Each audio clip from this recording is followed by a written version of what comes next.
Captain makeup போடுவார். நான் 6 மணிக்கெல்லாம் அப்படியே பார்த்துட்டு இருப்பான் அவங்க அப்பாவை. அப்போ ரொம்ப கைக்குள்ள அழுவான், ரொம்ப ஜாஸ்தி. மூக்கில் ஒழுங்கும், மேக்கப் போட்டிருப்பாரு, ட்ரெஸ் போட்டிருப்பாரு. வண்டி ஏற போகும்போது அப்படியே வந்து தாவான். அப்படியே அழகாக அந்த மூக்கை தொடச்சி விட்டு, கண்ணை தொடச்சி விட்டு ஒரு முத்தம் கொடுத்துட்டு தான் போவார். ஒரு அப்பாவாக அவ்வளோ ஒரு ஆசையாக பிள்ளைகளை வளர்த்தார் கேப்டன். இன்னைக்கு 2 பேரும் இன்னைக்கு அவங்க அப்பா இல்லாததை ரொம்ப ரொம்ப ரொம்ப மிஸ் பண்ணுறாங்க. அதெல்லாம் எனக்கு நினச்சா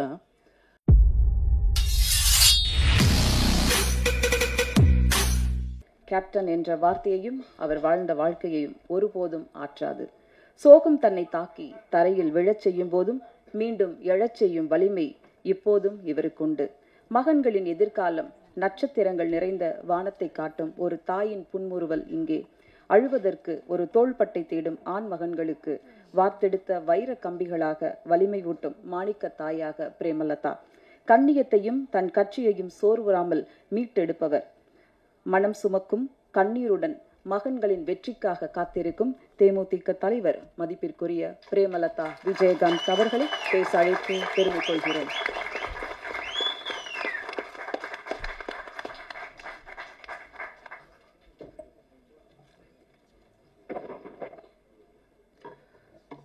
அனைவருக்கும் வணக்கம். படைத்தலைவனுடைய ஆடியோ ரிலீஸுக்கு இங்கே வந்திருக்கும் பத்திரிகை சகோதரர்களுக்கும், யூடியூப் சேனலை சேர்ந்த அனைத்து சகோதரர்களுக்கும், எங்கள் உயிரில் கலந்த தேசிய முற்போக்கு திராவிட கழகத்தினுடைய அனைத்து நிர்வாகிகளுக்கும், மகளிர் அணி சகோதரிகளுக்கும், மேடையிலே வீற்றிருக்கும் கேப்டனுடைய திரைப்படங்களை டைரக்ட் செய்த மூத்த சகோதரர் கஸ்தூரி ராஜா அவர்களுக்கும், ரமணா படத்தை டைரக்ட் செய்த முருகதாஸ் அவர்களுக்கும், வீரம் விளஞ்சமன் அவர் யாருன்னா கஸ்தூரி ராஜா சார். இங்கே சிவா சார் இருக்காரு. கேப்டனின் தம்பியாக பல ஆண்டு காலம் வாழ்ந்தவர் சிவா. என்னுடைய அன்பு சகோதரர் சுதீஷ் அவர்களுக்கும், இந்த படைத்தலைவனில் யாரெல்லாம் உழைத்தீர்களோ அனைத்து ப்ரொடியூசர்ஸ்க்கும், எஸ்பெஷலி கேமராமேன் அவர்களுக்கும், இந்த படத்தினுடைய ஹீரோயின் அவர்களுக்கும், அவரது தாயார் அவர்களுக்கும், இந்த படத்தினுடைய டைரக்டர் அன்பு அவர்களுக்கும், இந்த மேடையிலே வீற்றிருக்கும் என்னுடைய 2 புதல்வர்களுக்கும் கேப்டன் சார்பாகவும் உங்கள் அனைவரின் சார்பாகவும் என்னுடைய பணிவான வணக்கங்களை தெரிவிச்சுக்கிறேன். தேர்தலில் அரசியல் மேடைகளில் நான் பேசியதை நீங்கள் எல்லாரும் பார்த்துருப்பீங்க. சினிமா ஃபங்க்ஷனில், அதுவும் ஒரு ஆடியோ லான்ச்சில் பேசுறது இதுதான் நான் ஃபர்ஸ்ட் டைம். சகாப்தம் படம் ரிலீஸ் ஆனப்போ கேப்டன் இருந்தாங்க. அப்போது என்னை பேச சொல்லி அழைச்சார். நான் சொன்னேன், இல்லை இது சினிமா, அதனால் நீங்கள் மற்றவங்கெல்லாம் டெக்னீஷியன்ஸ்லாம் பேசட்டுங்க, நான் பேசலை அப்படின்னு சொன்னேன். மேபி அது தப்போ அப்படின்னு நான் ஃபீல் பண்ணுறேன். ஏன்னா கேப்டன் ஒரு அம்மாவா நீ அவனை ஸ்டேஜில் நீ வாழ்த்தணும் அப்படின்னு கேப்டன் சொன்னார். அன்றைக்கி சரி சினிமா ஃபங்க்ஷனில் நம்ம எதுக்கு பேசணும் அப்படின்னு நினச்சேன். பட் நான் இன்னைக்கு சொல்கிறேன், சண்முக பாண்டியன் அம்மாவை மட்டும் கிடையாது, உங்கள் அன்பு சகோதரியாக கேப்டன் பெற்றெடுத்த சண்முக பாண்டியனை இனிமேல் உங்களிடம் நான் ஒப்படைக்கிறேன். பத்திரிகை நண்பர்களிடமும் தமிழக மக்களிடமும் நான் சினிமா துறையை சேர்ந்த அனைவரிடமும் அவரை நான் ஒப்படைக்கிறேன்.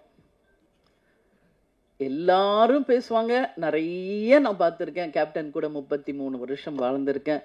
கேப்டனை பற்றி பேசுறது இன்னைக்கு அவர் மறைவுக்கு பிறகு டெய்லி அத்தனை யூடியூப்ஸ்லையும் கேப்டனுடைய பழைய காலிய நினைவுகள், பேச்சுக்கள் எல்லாம் வரும்பொழுது கேப்டன் அப்படி பண்ணார், இப்படி பண்ணார், நிறைய விஷயங்கள் நான் பார்க்குறேன். கேப்டனுடைய 2 புதல்வர்கள். கேப்டனுக்கு 2 தொழில், ஒன்று சினிமா, இன்னொன்று அரசியல். கேப்டனும் நானும் இது அவங்க 2 பேரும் பிறந்த போதே முடிவெடுத்த ஒரு விஷயம். அப்பாவின் பாதையில், சிங்கப்பாதையில் விஜய் பிரபாகர் அவர்களும், யானை பாதையில் இளையவர் சண்முக பாண்டியன் அவர்களும் அவங்க அப்பாவுடைய கனவு லட்சியத்தை நிச்சயமாக வென்றெடுப்பார்கள் என்பதில் ஒரு அம்மாவை எனக்கு எந்த டவுட்டுமே கிடையாது. ஏன்னா கேப்டன் நானும் அவங்கள அப்படி தான் வளர்த்துருக்கோம். கேப்டன் சொல்லுவார், சொல்லி சொல்லி வளர்ப்பார். பிரபாவை வந்து அண்ணான்னு தான் சொல்லணும், தம்பி. அது மட்டும் என்னைக்கு கடைசி வரைக்கும் அவர் ஒத்துக்கல. அதையும் இன்னைக்கு வரைக்கும் சண்முக பாண்டியன் அதை கரெக்டாக கீப் அப் பண்ணுறாரு. ஏன்னா அந்த பாண்டிங், அந்த ரெஸ்பெக்ட், அது இருந்தால் தான் நம்ம வாழ்க்கையில் ஒற்றுமையாக பல சாதனைகளை செய்ய முடியும் என்பதில் கேப்டன் உறுதியாக இருந்தார். அதையே பிள்ளைகளுக்கும் நாங்கள் சொல்லி கொடுத்து அவங்கள வளர்த்துருக்கோம். நீங்கள் எல்லாரும் சொன்னீங்க, டவுன் டு எர்த்தாக இருக்காங்க, அப்பா மாதிரியே உதவி செய்கிறாங்க, எல்லாரோடையும் சகஜமாக பழகுறாங்க அப்படின்னு. இன்னைக்கு இல்லை, இன்னும் எத்தனை ஆண்டு காலம் ஆனாலும் உச்ச நட்சத்திரமாக சண்முக பாண்டியன் அவர்கள் வந்தாலும் இன்னைக்கு எப்படி உங்க அத்தனை பேரிடமும் எளிமையோடும் உங்கள் அன்பு சகோதரர் போல டவுன் டு எர்த்தா இருக்காரோ அப்படிதான் இருப்பார். ஏன்னா சின்ன கை குழந்தை கேப்டன் மேக்கப் போடுவார். நான் 6 மணிக்கெல்லாம் கேப்டன் கிளம்புவார். உங்களுக்கு எல்லாருக்கும் தெரியும். 9 o'clock வித் மேக்கப் ஷூட்டிங்கில் இருக்கணும்னா 6 o'clock இறங்கி கீழே வந்துடும் எங்கள் ரூம் மேலே. கை குழந்தை அவனை தூக்கிட்டு நானும் கீழே வந்துடுவேன். ஏன்னா அவருக்கு நான் டிஃபன் கொடுக்கணும், அவருக்கு வேண்டிய எல்லாம் செய்யணும்னு. அப்படியே பார்த்துக்கிட்டு இருப்பான் அவங்க அப்பாவை. அப்போ ரொம்ப கைக்குள்ள அழுவான், ரொம்ப ஜாஸ்தி. எதுக்கு இவன் அழுகிறான்? மூக்கில் லைட்டாக அப்புறம் ஒழுகும் அவருக்கு. கிளம்புவார் ஷூட்டிங்க்கு. நான் சொல்கிறேன், அதெல்லாம் எனக்கு நினச்சா எந்த சங்கோச்சமும் கிடையாது. மூக்கில் ஒழுங்கும், மேக்கப் போட்டிருப்பார், ட்ரெஸ் போட்டிருப்பார். வண்டி ஏற போகும்போது அப்படியே வந்து தாவான். அப்படியே அழகாக அந்த மூக்கை தொடச்சி விட்டு, கண்ணை தொடச்சி விட்டு ஒரு முத்தம் கொடுத்துட்டு தான் போவார். அதே மாதிரி தான் விஜய் பிரபாகர். ஏன் அதை சொல்கிறேன்னா, ஒரு அப்பாவாக அவ்வளோ ஒரு ஆசையாக பிள்ளைகளை வளர்த்தார் கேப்டன். இன்னைக்கு 2 பேரும் இன்னைக்கு அவங்க அப்பா இல்லாததை ரொம்ப ரொம்ப ரொம்ப மிஸ் பண்ணுறாங்க. இங்கே கேப்டன் இல்லைன்னு நான் நினைக்கவே இல்லை. இங்கே தான் இருக்கார் கேப்டன். இந்த ஆடியோ ஷோவில், இன்னைக்கு ஆடியோ லான்ச்லேயும் இங்கே தான் கேப்டன் இருக்கார், நம்மோட தான் இருக்கார். அதில் எனக்கு எந்த மாற்று கருத்துமே கிடையாது. இந்த இடத்தில் கேப்டன் இருந்து அவருடைய நல்லாசியுடன் அவருடைய வாழ்த்துக்களுடன் தான் இந்த ஆடியோ லான்ச் நடந்துக்கிட்டு இருக்கு. அதில் எந்த மாற்று கருத்துமே இல்லை. அதே மாதிரி சண்முக பாண்டியனை பார்த்தீங்கன்னா ஒரு டென்ஷன் இருக்கும் ஏதாவது வாழ்க்கையில். ஆனால் அவனை அறியாமல் ஃபோனில் ரொம்ப சிரித்து பேசிக்கிட்டு இருந்தாலே நான் கேட்பேன், யார் அன்பு கூட பேசிக்கிட்டு இருக்கியா அப்படிமே. ஏன்னா அந்த அளவு டைரக்டருக்கும் அவருக்கும் அப்படி ஒரு பாண்டிங். அவரோட ஸ்ட்ரெஸ் பிளஸ்டர் வந்து சண்முகா வந்து மனசு விட்டு பேசுறது யாருன்னா அன்பு. ஸோ அந்த அளவு வந்து அவங்க 2 பேருடைய புரிதல் இருக்கு. இப்போ அடுத்த படம் டைரக்டர், எங்க அம்மா உங்களுடைய பெரிய ஃபேன் சார். ஊதா கலர் ரிப்பன் அப்படின்னு போட்டாலே போதும். எங்க அம்மா 85 வயசு, இன்னைக்கும் எந்திரிச்சு உட்காந்து பார்ப்பாங்க.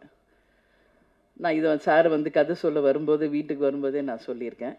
அதே மாதிரி தான் சசிகுமார் சார், அவரும் வீட்டுக்கு கதை சொல்ல வரும்போது அவருடைய அந்த டவுன் டு எர்த் அங்கே பார்த்தேன் வீட்டில். சசிகுமார் சார், நீங்கள் சொல்லியிருக்கீங்க குற்ற பரம்பரை நிச்சயமாக வரும் அப்படின்னு நான் உறுதியாக நம்புகிறேன். ஹாட் ஸ்டார் மூலியமாக வருதோ இல்லையோ, அது வெப் சீரீஸாக வருதோ இல்லையோ, அதை ஒரு திரைப்படமாக நாம் அனைவரும் சேர்ந்து நிச்சயம் எடுப்போம்ன்றதை இந்த ஸ்டேஜில் உங்களுக்கு நான் உறுதி அளிக்கிறேன். உங்களுடைய படம் மிகப்பெரிய வெற்றி அடைஞ்சிருக்கு. அதுக்கு உங்களுக்கு நான் வாழ்த்துக்களை சொல்கிறேன். அதே மாதிரி தான் நம்மளுடைய ரமணா டைரக்டர், அவருடைய திருமணத்துக்கு போயிட்டு வந்து தான் கட்சியே ஆரம்பிச்சு. அதனால் எல்லாருமே கேப்டனோட பாண்டிங் தான். இதில் யாருமே கேப்டன் உடைய அந்த நட்பு இல்லாமல் யாருமே கிடையாது என்பது உங்கள் எல்லாருக்குமே தெரியும். விஜய் பிரபாகர் தம்பி வந்து ஸ்டோரி சொல்லும்போது அவரும் உட்காந்து கேட்பார். ஸோ நான் ஒரே ஒரு விஷயம்தான் சொல்கிறேங்க, படைத்தலைவன் ஒரு அனிமலுக்கும் ஒரு மனிதருக்கும் இருக்கின்ற அந்த அன்பின் பாலம். ஒவ்வொரு வீட்லேயும் நம்ம டாக் வளர்க்குறோம், பெட் அனிமல்ஸ் இருக்குது. வீட்டில் எப்பவுமே கேப்டனும் சரி, நானும் சரி, பிரபாஷமும் எல்லாமே ஒரு பெட் லவர்ஸ். நம்ம வீட்டில் எவ்வளோ டாக்ஸ் இருக்குன்றது உலகத்துக்கு தெரியும். அவங்க அன்பை வளர்க்குற கிளி எத்தனை இருக்குன்றது உங்களுக்கு தெரியும். மீன் இருக்குது. அதே மாதிரி சண்முக பாண்டியனுக்கு ஒரு லக்கு, மதுரை ஃபர்ஸ்ட் சகாப்தம் பண்ணாரு, அவங்க மாமா ப்ரொடியூசரா இருந்து வல்லர் அவர் சுதீஷ் எடுத்தது. அடுத்தது மதுரை வீரன். அதுல பார்த்தா ஒரு ஜல்லிக்கட்டு காலை. இதுல எப்படி வந்து தம்பி எப்படி யானையோடையே பழகுறாரோ அது மாதிரி அந்த ஜல்லிக்கட்டு காளையோடையே அவ்வளோ ஒரு பாண்டிங்கா தம்பி பழகியிருக்கார். அப்போ அம்மா நம்மளும் ஒரு ஜல்லிக்கட்டு காளையை வாங்கணும் வளர்க்கணும். அவங்க கேட்டால் நான் நோவே சொல்ல மாட்டேன். கேப்டன் கேட்டாலும் நான் நோ சொல்ல மாட்டேன், பசங்க கேட்டாலும் நான் நோ சொல்ல மாட்டேன். ஏன்னா யாரெல்லாம் ஒருவர் பெட் லவர்ஸாக இருக்காங்களோ அவங்க அத்தனை பேரும் நல்லவர்களாக தான் இருப்பாங்க. ஒரு வாயில்லாத ஜீவன் மேலே அன்பு வைக்கக்கூடியவர்கள் அப்படின்னா அவங்க உண்மையிலேயே நல்லவர்களாக இருந்தால் தான் அது முடியும். இதுதான் உண்மை, இதில் எந்த மாற்று கருத்துமே இல்லை. அதனால் கேப்டன் கள்ளழகரில் நடித்தப்போ அந்த அந்த யானையோட அவ்வளோ அவருக்கு பாண்டிங் ஆயிடுச்சு. என்கிட்ட ஃபோனில் கேட்டார், நான் கூப்பிட்டு வந்துடுவா வீட்டுக்கு அப்படின்னாரு. தாராளமாக உங்களுக்கு பிடிச்சா கூப்பிட்டு வாங்க, பட் நம்ம வீடு சின்ன வீடு, உங்களுக்கு எல்லாருக்கும் தெரியும், ஒரு கிரவுண்டு வீடு, அதில் எப்படிங்க நீ யானையை நம்ம வச்சுருக்கிறதுன்னு. ஆனால் அதே தான் சண்முக பாண்டியன் படைத்தலைவனில் நடிச்சுட்டு 5 யானை, அதில் வந்து மணியன் அவருக்கு ரொம்ப ஃப்ரெண்டு, இன்னொரு யானை பேர் பிரேமாவா ஏதோ சொல்லி புஜ்ஜியா அது சொல்லுவார். அது எல்லாமே எனக்கு ஃப்ரெண்ட்ஸ் ஆயிடுச்சுமா, நீங்கள் எஸ் சொன்னால் நான் கூப்பிட்டு வந்துடுறேன் ஏதாவது ஒரு யானையான்னு. நான் இது வரைக்கும் சொல்லலை, இப்போ சொல்கிறேன். சண்முக பாண்டியனுக்கும் என் கேப்டனுக்கும் சொல்கிறேன், உறுதியாக ஒரு யானை நம்ம வாங்குவோம். அதே நீங்கள் எப்படி நீங்கள் டாக்ஸை வளர்க்குறீங்களோ அது மாதிரி நீங்கள் வளர்க்கணும். ஏன்னா அது அவருடைய விருப்பம், சண்முகாவுடைய விருப்பம். இன்றைக்கி அதை வந்து நான் ஒரு விநாயகருடைய அடையாளமாக தான் பார்க்குறேன். முருகர் எப்பயுமே அண்ணன் கணேஷாவை கும்பிட்டுட்டு தான் எந்த ஒரு விஷயத்தையும் தொடங்குவார். அதே மாதிரி தான் இவங்களும் சண்முகாவும் விஜய் பிரபாகர் கிட்ட சொல்லி அந்த அன்போடு அவர்கிட்ட பிளெஸிங் வாங்கி தான் கிளம்புவார். அந்த மாதிரி ஒரு அன்பு அவங்களுக்குள்ள சின்ன வயசுலேருந்தே இருக்குது. அதனால் நிச்சயமாக இந்த படம் மிகப்பெரிய வெற்றி படமாக மாறும். அன்பு வந்து சொல்கிற எவ்வளோ ஸ்ட்ரகிள்ஸ் இந்த மூவி ரிலீஸ் ஆக எனக்கு தெரியும். பொங்கல் வெளியீடுன்னு போட்டாங்க, நான் அப்போ கூட சொன்னேன் விரைவில் போடுங்க. இல்லை கண்டிப்பாக வந்துடலாம் மேடம்னார். சரி உங்கள் நம்பிக்கை. அதுக்கப்புறம் என்னெல்லாம் நடந்தது என்பது எல்லாருக்கும் தெரியும். ஒரு திரைப்படம் எடுத்து முடித்து அதை ரிலீஸ் பண்ணுவதற்கு எல்லாரும் சப்போர்ட் பண்ணுங்க. கேப்டன் எத்தனை பேருக்கு எவ்வளோ சப்போர்ட் பண்ணியிருக்காரு, எவ்வளோ திரைப்படங்களுக்கு சப்போர்ட் பண்ணியிருக்காரு, எத்தனை டெக்னீஷியன்ஸுக்கு சப்போர்ட் பண்ணியிருக்காரு. ஒரு படம் ரிலீஸ் ஆனதான் அதை நம்பி வாழ்கின்ற அத்தனை ஆயிரம் குடும்பங்கள் நல்லா இருக்கும். அதில் எந்த மாற்று கருத்துமே கிடையாது. சினிமா நல்லா இருந்தா அதை நம்பி இருக்கிற ஆயிரக்கணக்கான மக்கள் நல்லா இருப்பாங்க. அதில் நாங்கள் உறுதியாக இருக்கோம். கேப்டன் கூடயே இருந்து சினிமானா என்ன என்பது நாங்கள் நல்லா உணர்ந்திருக்கோம். நிச்சயமாக கேப்டன் விட்டுட்டு சென்ற அந்த இடத்தை அரசியலில் விஜய் பிரபாகரும் சினிமா துறையில் சண்முக பாண்டியனும் கேப்டன் மாதிரி இருந்து நிச்சயமாக அனைவருக்கும் அதே மாதிரி இருப்பாங்க என்பதில் எந்த மாற்று கருத்தும் யாருக்கும் வேண்டாம். எனவே நிச்சயமாக இந்த படம் மிகப்பெரிய வெற்றி படமாக அமைய வேண்டும் என்று கேட்டுக்கொண்டு, கேப்டனுடைய ஆசீர்வாதத்தாலும் இங்கு வந்திருக்கின்ற அனைத்து நல்ல ஒழுங்கலினுடைய ஆசீர்வாதத்தோடும் படைத்தலைவன் மிகப்பெரிய ஒரு வெற்றி படமாக அமையணும் சொல்லி கேப்டனையும் கடவுளையும் நான் வேண்டிக்கிறேன். மீண்டும் மாபெரும் ஒரு வெற்றி விழாவில் உங்களை சந்திப்பேன் என்று கூறி உங்களிடமிருந்து விடைபெறுகிறேன். நன்றி, வணக்கம். நன்றி மேம். இந்த படைத்தலைவன் மேடை பல சந்தோஷமான நிகழ்வுகளை நிகழ்த்தியுள்ளது. வந்திருந்த அனைவருக்கும் நன்றி.